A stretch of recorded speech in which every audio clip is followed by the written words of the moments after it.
សមត្ថកិច្ចឃាត់ខ្លួនជនសង្ស័យម្នាក់ដែលត្រូវជាប្អូនថ្លៃក្នុងករណីហិង្សាមានស្ថានទម្ងន់ទោស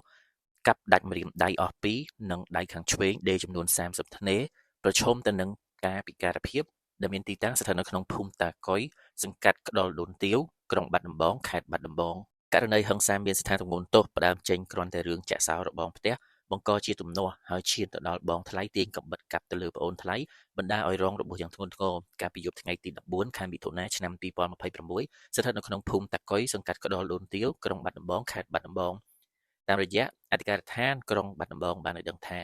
ជនរងគ្រោះឈ្មោះ Claude វ៉ាន់ភេទប្រុសអាយុ45ឆ្នាំត្រូវជាប្អូនថ្លៃរងរបួសដៃខាងឆ្វេងដេរចំនួន30ធ្នេរនិងដាច់សរសៃម្រាមដៃអស់ចំនួន2ម្រាមដៃ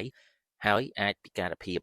ក្រោមស្នាដៃបងថ្លៃឈ្មោះផេងហ៊ុនភេទប្រុសអាយុ35ឆ្នាំដែលប្រើកាំបិតកាប់នៅពេលផ្ទុះចំនួនដែលផ្ដើមចេញពីរឿងប្រចាំគ្នាចាក់សោរបងផ្ទះរបាយការណ៍សមត្ថកិច្ចបានឲ្យដឹងបន្តទៀតថាជនអៃដលត្រូវបានកម្លាំងសមត្ថកិច្ចចុះអន្តរាគមន៍ឃាត់ខ្លួនភ្លាមៗក្រោយទទួលបណ្ដឹងពីជនរងគ្រោះបើតាម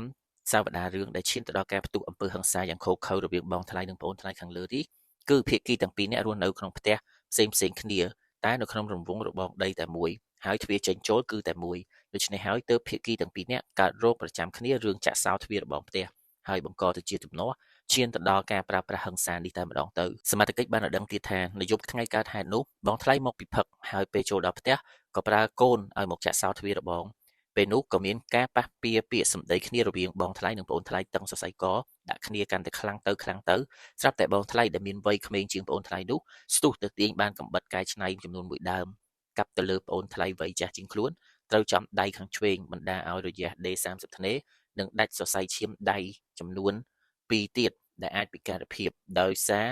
យកដៃរងផ្លែកាំបិតរបស់បងថ្លៃបច្ចុប្បន្នជនដៃដល់ត្រូវបានសមត្ថកិច្ចកសាងសំណុំរឿងបញ្ជូនទៅតុលាការដើម្បីចាត់ការទៅតាមនីតិវិធីច្បាប់